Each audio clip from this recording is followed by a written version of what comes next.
नमस्कार विद्यार्थी मित्रांनो, स्वागत आहे तुमचं फायनल टार्गेट MPSC या यूट्यूब चॅनलमध्ये। मित्रांनो, आपण पोलीस भरतीच्या अनुषंगाने सर्व विषयांचे मागील वर्षांचे प्रश्न स्पष्टीकरणासह विश्लेषण ही सिरीज सुरू केलेली आहे। त्यामधील महाराष्ट्राचा भूगोल यामधलं आज आपण लेक्चर बघूया। यामधील या अगोदर आपण एकूण 60 प्रश्न घेतलेले आहेत। किती प्रश्न घेतलेले आहेत? 60 प्रश्न घेतलेले आहेत। ते आपल्या यूट्यूब चॅनलवरती अवेलेबल आहेत। आपला यूट्यूब चॅनल तुम्ही सबस्क्राइब केलेला नसेल तर सबस्क्राइब करायचं आहे आणि त्यामधील महाराष्ट्राचा भूगोल या विषयाचे जे प्रश्न घेतलेले आहेत ते एकूण 60 प्रश्न घेतलेले आहेत, ते तुम्ही बघून घ्यायचे आहेत। आजच्या लेक्चरमधला पहिला प्रश्न क्रमांक 61, महाराष्ट्रात जांभा खडक प्रामुख्याने कोठे आढळतो? हा प्रश्न नाशिक ग्रामीण पोलीस भरती 2024 या वर्षी विचारण्यात आलेला आहे। मग याचं उत्तर येईल पर्याय क्रमांक 3 कोकण। इथे काय विचारलेलं आहे? प्रामुख्याने म्हटलेलं आहे। जांभी मृदा कोठे कोठे आढळते? तर जांभी मृदा ही संपूर्ण कोकण, त्याचप्रमाणे कोल्हापूर जिल्हा आणि गडचिरोलीचा पूर्व भाग यामध्ये जांभी मृदा आढळते। पण आपल्याला प्रश्नात विचारलेला आहे प्रामुख्याने कोठे आढळते? तर जांभी मृदा प्रामुख्याने कोकणामध्ये आढळते। आपण जांभा मृदे संदर्भात थोडक्यात माहिती बघूया। हिची निर्मिती कशी होते? तर हिची निर्मिती ही सतत ओला व कोरडा ऋतू असलेल्या उष्ण व जास्त पावसाच्या प्रदेशात होते। निर्मिती कोठे होते? सतत ओला प्रदेश व कोरडा ऋतू असलेल्या उष्ण व जास्त पावसाच्या ठिकाणी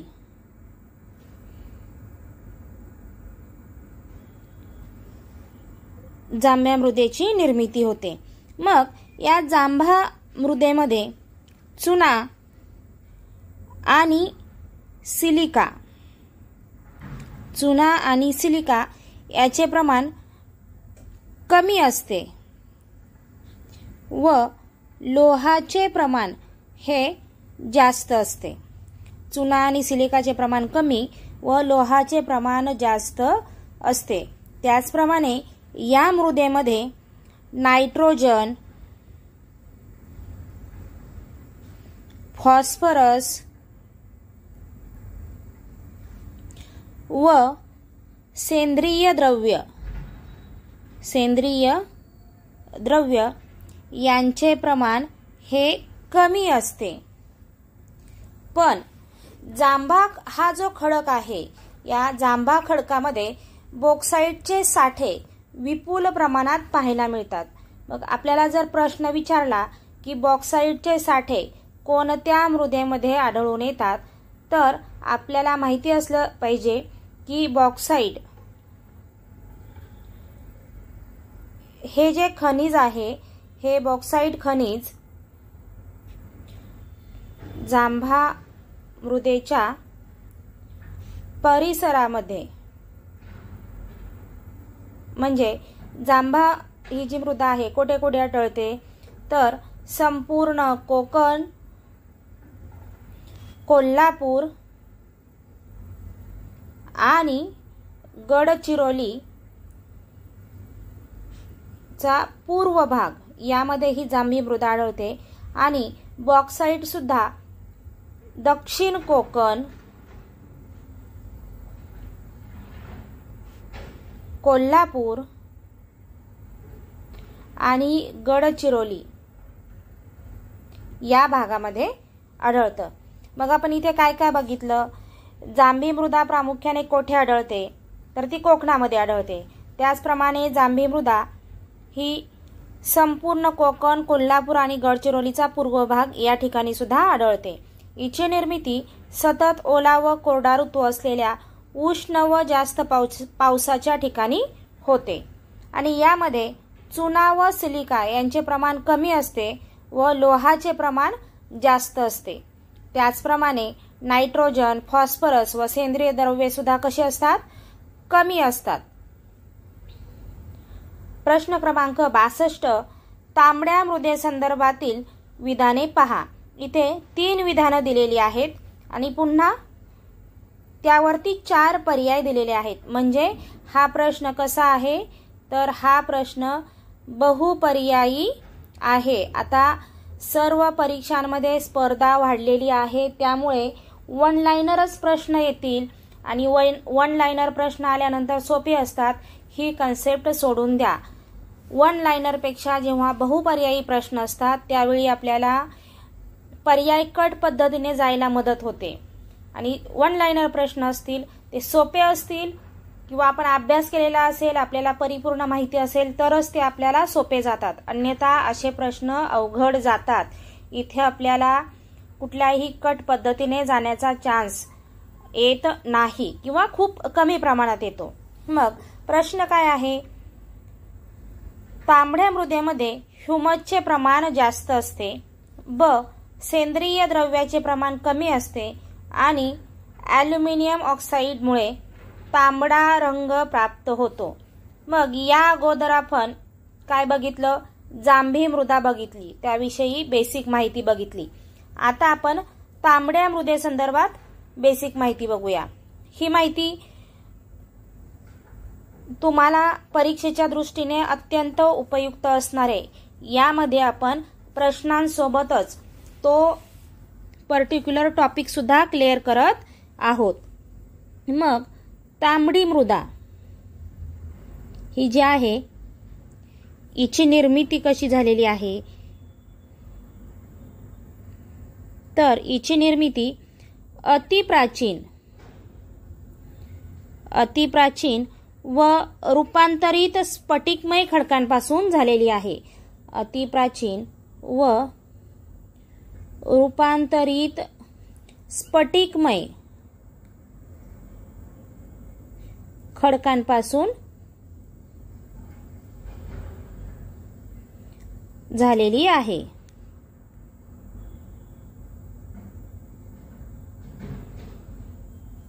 त्याचप्रमाणे तांबड्या मृदेमध्ये लोहाचे प्रमाण कसे असते? अधिक असते. जांभ्या मृदेमध्ये सुद्धा लोहाचे प्रमाण अधिक असते, तांबड्या मृदेमध्ये सुद्धा लोहाचे प्रमाण अधिक असते आणि यामुळेच या मातीला तांबडा रंग प्राप्त होतो. तांबडा रंग कशामुळे प्राप्त होतो तर लोहामुळे होतो. यामध्ये ह्युमसचे प्रमाण हे कमी असते आणि ही मृदा कोठे कोठे आढळते तर हिचा आढळ आहे नागपूर, भंडारा, गोंदिया आणि गडचिरोली.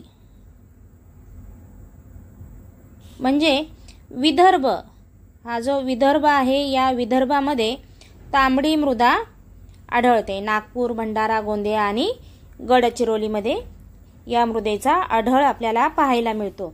ही मृदा रासायनिक खतांना खूप लवकर प्रतिसाद देते.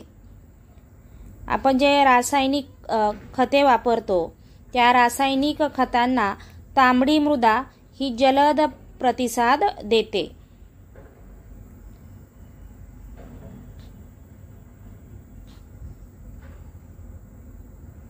मित्रांनो, ज्यावेळी आपण प्रश्न बघत असतो त्या प्रश्नांमध्ये आपल्याला काय काय माहिती दिलेली आहे ती शॉर्टमध्ये तुम्ही तुमच्या नोटबुकमध्ये लिहिणं गरजेचं आहे. त्यालाच आपण मिनी नोट्स किंवा मायक्रो नोट्सच्या स्वरूपामध्ये कन्वर्ट करू शकतो किंवा आपण त्याला डायरेक्टच मिनी नोट्स असं सुद्धा म्हणू शकतो.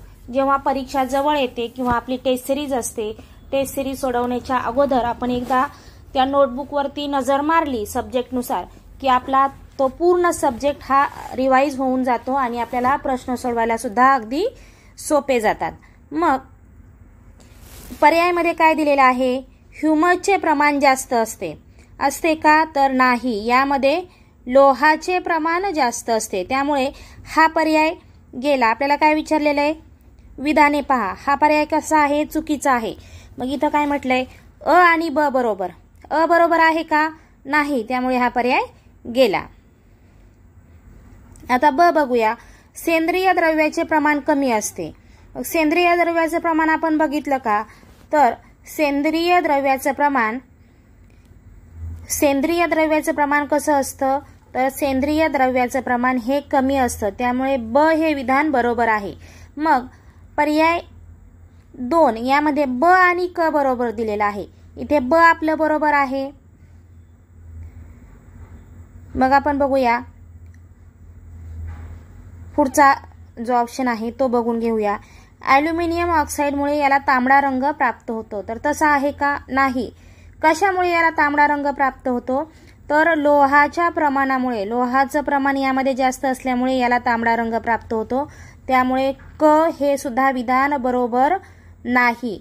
मग अ ही बरोबर नाही आणि क ही बरोबर नाही, त्यामुळे या प्रश्नाचं उत्तर येईल पर्याय क्रमांक 4. मग या पर्यायामधून आपल्याला आणखी एक माहिती समजली की तांबड्या मृदेमध्ये सेंद्रिय द्रव्याचं प्रमाण कसं असतं? कमी असतं.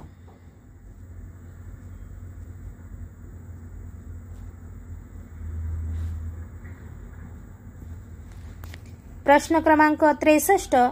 लोणार सरोवर कोणत्या खडकापासून बनलेला आहे? हा प्रश्न पुणे ग्रामीण पोलीस भरती 2024 या वर्षी विचारण्यात आलेला आहे. पर्याय दिलेले आहेत बेसाल्ट, अग्निजन्य किंवा 1 व 2 आणि 1 व 2ही नाही. या प्रश्नाचं उत्तर आहे पर्याय क्रमांक 1 बेसाल्ट. लोणार सरोवर हे बेसाल्ट या खडकापासून बनलेलं आहे. मग लोणार सरोवर जे आहे ते उल्कापातामुळे तयार झालेलं आहे. कशामुळे तयार झालेलं आहे? उल्कापातामुळे तयार झालेलं आहे आणि तेही बेसाल्ट खडकावरती बनलेलं आहे. मग आपल्याला लोणार सरोवराबद्दल सुद्धा बेसिक माहिती ठेवायची आहे. ते कशामुळे निर्माण झालेलं आहे, कोठे आहे, कोणत्या जिल्ह्यात आहे किंवा त्याला कोणता दर्जा प्राप्त झालेला आहे, हे सुद्धा माहिती असणं गरजेचं आहे. पुढचा प्रश्न आहे प्रश्न क्रमांक 64. महाराष्ट्रातील कोणता खडक ज्वालामुखी प्रकारचा आहे?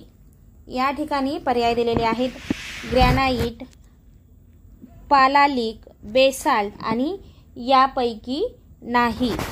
मग हा प्रश्न छत्रपती संभाजीनगर पोलीस भरती 2024 या वर्षी विचारण्यात आलेला आहे. या प्रश्नाचं उत्तर येईल ग्रॅनाइट. ग्रॅनाइट हा खडक ज्वालामुखी प्रकारचा आहे. पुढचा प्रश्न आहे कोणते पीक खरीप पीक नाही? हा प्रश्न छत्रपती संभाजीनगर 2024 या वर्षी विचारण्यात आलेला आहे. पर्याय दिलेले आहेत गहू, ज्वारी, तांदूळ आणि कापूस.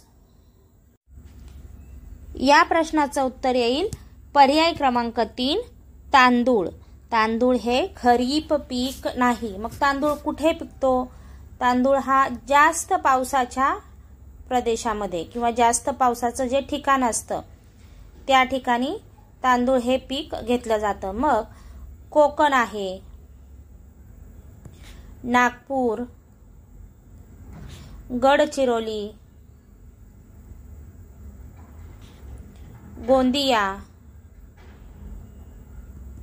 भंडारा या जिल्ह्यांमध्ये सुद्धा तांदूळ हे पीक घेतलं जातं. प्रश्न क्रमांक 66. रेगूर ही मृदा खालीलपैकी कोणत्या प्रदेशामध्ये मोठ्या प्रमाणात आढळून येते? पर्याय दिलेले आहेत कोकण, डोंगराळ प्रदेश, वाळूचा प्रदेश आणि दख्खनचे पठार. या प्रश्नाचं उत्तर आहे पर्याय क्रमांक 4 दख्खनचे पठार. रेगूर मृदेमध्ये कोणती पिकं घेतली जातात, ती नक्की कोणत्या ठिकाणी आढळते. त्याचप्रमाणे रेगूर मृदेने महाराष्ट्राचा एकूण किती टक्के भाग व्यापलेला आहे हे सुद्धा आपण या ठिकाणी बघायचं आहे. मग महाराष्ट्राच्या 75% किंवा 3/4 एवढ्या भागामध्ये रेगूर मृदा पसरलेली आहे. म्हणजे किती जास्त प्रमाण आहे बघा, आपल्या महाराष्ट्रामध्ये रेगूर मृदेचं किती प्रमाण आहे, 75% एवढे प्रमाण आहे. आणि या रेगूर मृदेलाच काळी कापसाची मृदा असे सुद्धा म्हटले जाते.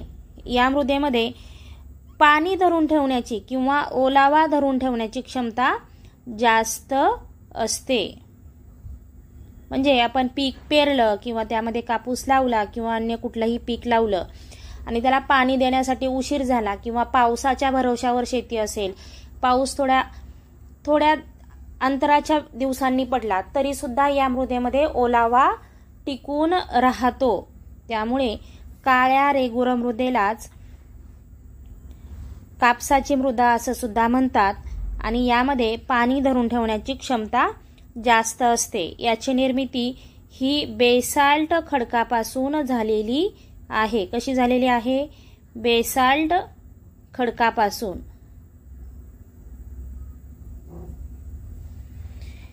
त्याचप्रमाणे तापी नदी आणि तापी नदीची जे उपखोरी आहेत त्यामध्ये सुद्धा ही मृदा सर्वाधिक आढळून येते. कोणत्या ठिकाणी? तापी नदीच्या खोऱ्यामध्ये. तापी नदी तसेच तिच्या उपनद्या यांच्या खोऱ्यामध्ये रेगूर मृदा किंवा काळी कापसाची मृदा जास्त प्रमाणात आपल्याला पाहायला मिळते. मग हिला काळा रंग का प्राप्त झालेला आहे?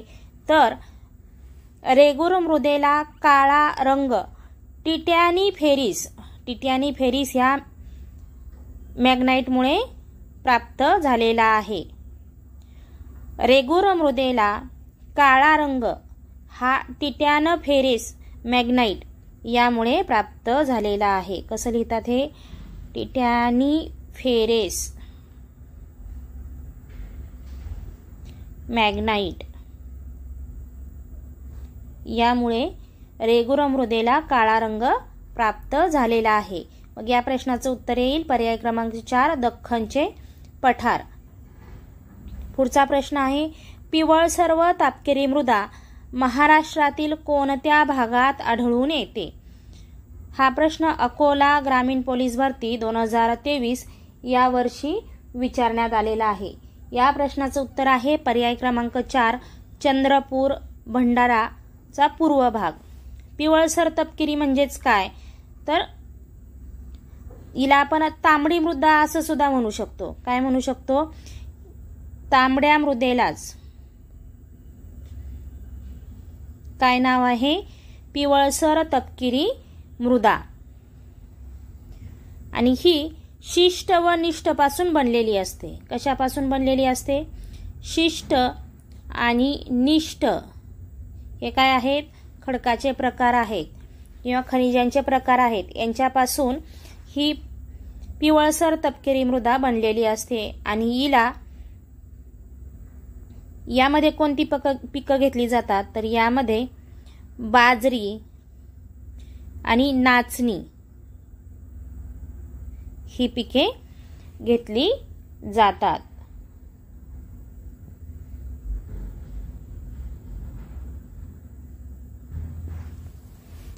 पुढचा प्रश्न आहे प्रश्न क्रमांक 68. राज्यातील अधिक पावसाच्या प्रदेशात खालीलपैकी कोणती मृदा सापडते? हा प्रश्न ठाणे शहर चालक पोलीस भरती 2021 या वर्षी विचारण्यात आलेला आहे. मग राज्यातील अधिक पावसाच्या प्रदेशामध्ये कोणती मृदा आढळते? तर जांभी मृदा आढळते. आपण बघितलं जांभी मृदा कुठे आढळते? कोकण, कोल्हापूर, आणि गडचिरोलीचा पूर्व भाग या ठिकाणी जांभी मृदा आढळते आणि कोकणामध्येच जास्त पाऊस पडतो. त्यामुळे प्रश्न विचारलेला आहे, राज्यातील अधिक पावसाच्या प्रदेशात कोणती मृदा सापडते? तर याचं उत्तर येईल पर्याय क्रमांक 2, जांभी मृदा. पुढचा प्रश्न आहे, प्रामुख्याने कोणत्या तालुक्यात तांबड माती प्रकारची जमीन आढळते? हा प्रश्न सातारा पोलीस भरती 2017 या वर्षी विचारण्यात आलेला आहे.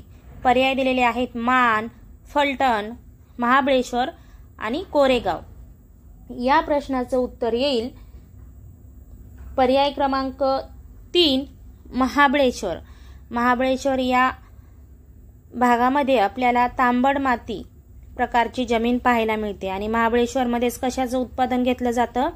स्ट्रॉबेरी या फळाचं उत्पादन घेतलं जातं. आपण याच्या अगोदरचं जे लेक्चर बघितलेलं आहे, लेक्चर क्रमांक 2, त्यामध्येच आपण बघितलेलं आहे स्ट्रॉबेरी हे पीक प्रामुख्याने कोणत्या ठिकाणी घेतलं जातं? तर सातारा जिल्ह्यामधील महाबळेश्वर या ठिकाणी स्ट्रॉबेरी हे पीक घेतलं जातं. आणि कोणत्या मातीमध्ये घेतलं जातं? तर ते तांबड माती प्रकारच्या जमिनीमध्ये घेतलं जातं. प्रश्न क्रमांक 70, खालीलपैकी कोणते पीक खरीप पिकांचे उदाहरण आहे? हा प्रश्न वाशिम पोलीस भरती 2024 या वर्षी विचारण्यात आलेला आहे. इथे पर्याय दिलेले आहेत हरभरा, कापूस, वाटाणा आणि गहू. या प्रश्नाचं उत्तर आहे पर्याय क्रमांक 2, कापूस. कापूस हे पीक रेगूर मृदेमध्ये घेतलं जातं आणि रेगूर मृदेलाच काळी कापसाची मृदा असं सुद्धा म्हणतात. आणि या मृदेने महाराष्ट्राचा 75% भाग व्यापलेला आहे. म्हणजेच 3/4 भागामध्ये ही माती पसरलेली पाहायला मिळते किंवा आढळून येते. यामध्ये पाणी धरून ठेवण्याची क्षमता किंवा ओलावा धरून ठेवण्याची क्षमता जास्त असते. पुढचा प्रश्न आहे, महाराष्ट्रातील सर्वात जास्त सिंचन क्षेत्र असलेला जिल्हा कोणता? यामध्ये अहिल्यानगर, पुणे, नाशिक आणि कोल्हापूर असे पर्याय दिलेले आहेत. हा प्रश्न नागपूर पोलीस भरती 2024 या वर्षी विचारण्यात आलेला आहे. या प्रश्नाचं उत्तर आहे पर्याय क्रमांक 1, अहिल्यानगर. अहिल्यानगर म्हणजेच पूर्वीचे काय होतं? अहमदनगर. या जिल्ह्यामध्ये सर्वात जास्त सिंचन क्षेत्र आपल्याला पाहायला मिळतं. पुढचा प्रश्न आहे प्रश्न क्रमांक 72, रत्नागिरी जिल्ह्यात प्रामुख्याने कोणते फळपीक घेतले जाते?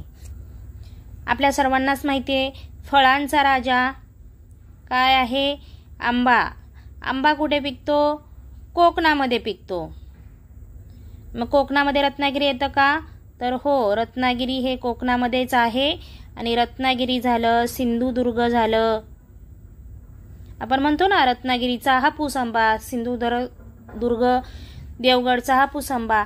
म्हणून या प्रश्नाचं उत्तर येईल पर्याय क्रमांक 1, आंबा. रत्नागिरी जिल्ह्यामध्ये आंबा हे पीक घेतलं जातं. हा प्रश्न रत्नागिरी पोलीस भरती 2024 या वर्षी विचारण्यात आलेला आहे.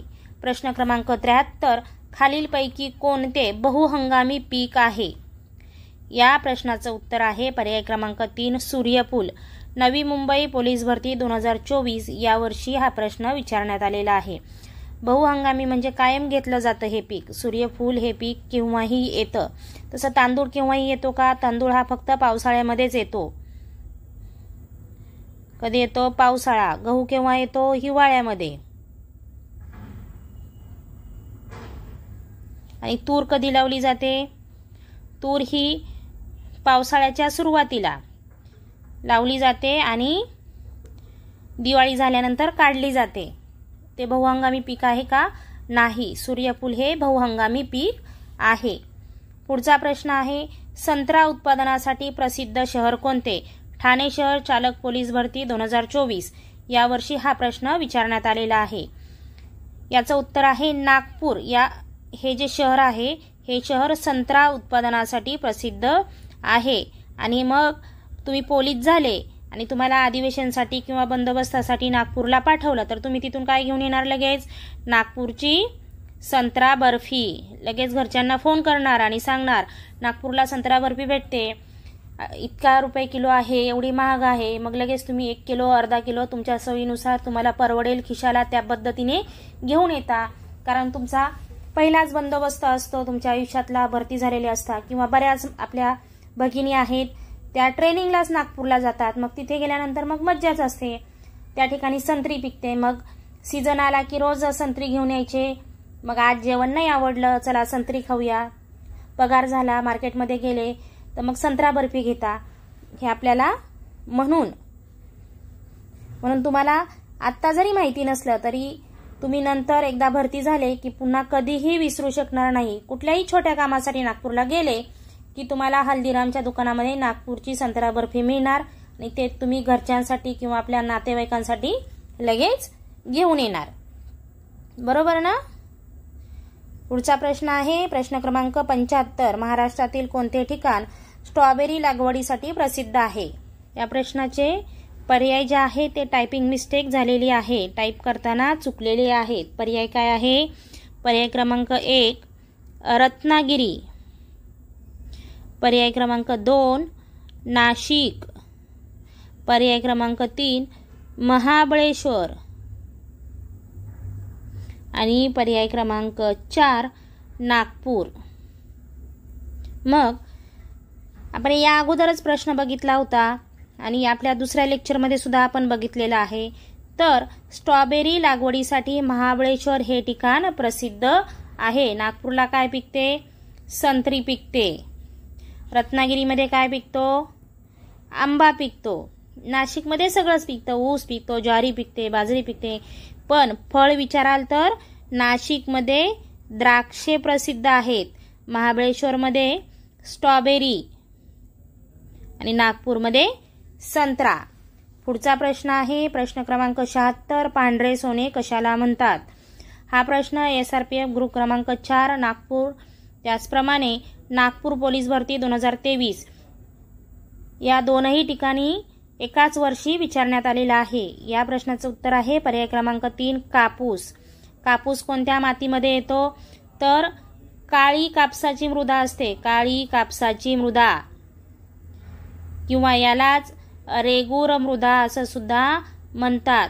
या मृदेने महाराष्ट्राचा 75% भाग व्यापलेला आहे किंवा 3/4 भागामध्येही पसरलेली आहे. यामध्ये पाणी धरून ठेवण्याची क्षमता आणि ओलावा धरून ठेवण्याची क्षमता जास्त असते आणि या मृदेला काळा रंग हा टिटॅने फेरिस मॅग्नाइट मुळे प्राप्त झालेला आहे. म्हणून आपल्या या प्रश्नाचं उत्तर येईल पर्याय क्रमांक 3 कापूस. प्रश्न क्रमांक 77. केंद्रीय कापूस संशोधन केंद्र पुढीलपैकी कोणत्या ठिकाणी आहे? हा प्रश्न SRPF ग्रुप क्रमांक 4 नागपूर आणि नागपूर पोलीस भरती 2023 या वर्षी विचारण्यात आलेला आहे. मग आपल्याला माहिती पाहिजे की केंद्रीय कापूस संशोधन केंद्र कोणत्या ठिकाणी आहे? पर्याय दिलेले आहेत सुरत, पुणे, नागपूर आणि नवी दिल्ली. म्हणून मग या प्रश्नाचं उत्तर येईल नागपूर. मित्रांनो, आपण महाराष्ट्राची पोलीस भरती देतो, बरोबर? त्यातल्या पर्टिक्युलर एखाद्या जिल्ह्याला आपण फॉर्म भरलेला असतो. मग आपल्याला माहिती पाहिजे की आपल्याला प्रश्न हा महाराष्ट्रामधलाच विचारला जाईल. मग सुरत महाराष्ट्रामध्ये येतं का? नाही, सुरत गुजरातमध्ये येतं, त्यामुळे हा प्रश्न हा पर्याय गेला. नवी दिल्ली हेही महाराष्ट्राच्या बाहेर आहे, हे भारतामध्ये आहे मान्य, पण महाराष्ट्रामध्ये आहे का? नाही. मग आपलं उत्तर या दोन्हीपैकीच असेल. मग कापूस कुठे पिकतो सर्वात जास्त? तर कापूस हा विदर्भामध्ये, अमरावती असेल, यवतमाळ असेल, नागपूर असेल, त्याचप्रमाणे इकडे जळगाव असेल, या ठिकाणी कापूस जास्त प्रमाणात पिकतो. मग ही कापसाची मृदा जी आहे ती आपल्याला कुठे कुठे पाहायला मिळते, कोणत्या कोणत्या जिल्ह्यांमध्ये पाहायला मिळते, हे आपल्याला माहिती पाहिजे. कारण या मातीने जी काळी कापसाची माती आहे, काळी कापसाची मृदा आहे, ही महाराष्ट्राच्या 3/4 भागामध्ये पसरलेली आहे. आणि या नागपूर साईडला, पुण्यात कधी कापूस बघितलाय का? पुण्यामध्ये सगळे बागायतदार असतात, त्यांच्याकडे भरपूर पाणी असतं. मग तिथे काय पिकतो? ऊस पिकतो.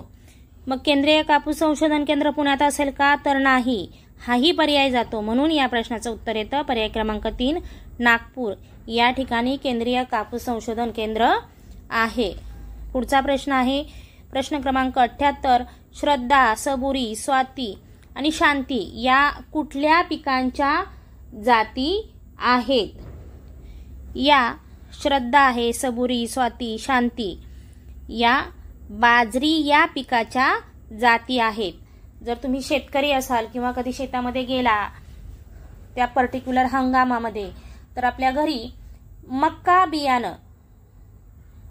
बियाणं असेल, बाजरीचं बी असेल किंवा भुईमूग असेल, यांचं बी जेव्हा आपले घरचे म्हणजे आपले वडील असतील, आपला भाऊ असेल, जेव्हा दुकानामधून आणतात तेव्हा ती जी पिशवी असते बियाणांची, त्या पिशवीवरती लिहिलेलं असतं श्रद्धा बाजरी, स्वाती बाजरी असं लिहिलेलं असतं. त्यामुळे जर शेतकरी मुलं असतील आणि शेतात काम करत असतील तर त्यांना या प्रश्नाचं उत्तर यायलाच पाहिजे. प्रश्न क्रमांक 79. महाराष्ट्रात राज्य शासनाने नीलक्रांती धोरण केव्हा जाहीर केलं? हा प्रश्न SRPF ग्रुप 4 आणि नागपूर पोलीस भरती 2023 या वर्षी विचारण्यात आलेला आहे. नीलक्रांती कशा संदर्भात आहे माहिती आहे का तुम्हाला? नीलक्रांती ही माशांच्या म्हणजे मत्स्य व्यवसायासंदर्भात आहे आणि याबाबतचं नीलक्रांती हे धोरण, मत्स्य व्यवसायासंदर्भात नीलक्रांती विचारली जाते किंवा आपल्याला माहिती असली पाहिजे की नीलक्रांती कशाला म्हणतात. तर मत्स्य व्यवसायाला नीलक्रांती असं म्हणतात. आणि नीलक्रांती धोरण महाराष्ट्र शासनाने 2017 या वर्षी जाहीर केलेला आहे. त्यामुळे आपल्या प्रश्नाचं उत्तर येईल पर्याय क्रमांक 1, 2017. पुढचा प्रश्न आहे भारतातील पहिला साखर कारखाना कोठे सुरू झाला? हा प्रश्न पालघर बॅट्समन पोलीस भरती 2024 या वर्षी विचारण्यात आलेला आहे. ते पर्याय दिलेले आहेत अहिल्यानगर, सातारा, सोलापूर, कोल्हापूर. या प्रश्नाचं उत्तर आहे पर्याय क्रमांक 1, अहिल्यानगर. अहिल्यानगर म्हणजेच पूर्वीचं काय होतं? अहमदनगर. अहिल्यानगरमधील प्रवरानगर या ठिकाणी पहिला सहकारी साखर कारखाना स्थापन झाला. मग हा कधी स्थापन झाला? तर हा 1950 या वर्षी विठ्ठलराव विखे पाटील आणि गाडगीळ या दोघांनी मिळून पहिला साखर कारखाना, सहकारी साखर कारखाना स्थापन केला. तो कुठे आहे सध्या? प्रवरानगर, अहिल्यानगर या जिल्ह्यामध्ये. मित्रांनो, हे लेक्चर तुम्हाला आवडलं असेल तर आपल्या लेक्चरला लाईक करायचं आहे, आपल्या मित्रांपर्यंत हे शेअर करायचं आहे आणि आपला फायनल टार्गेट MPSC या YouTube चॅनलला सबस्क्राईब करायचं आहे.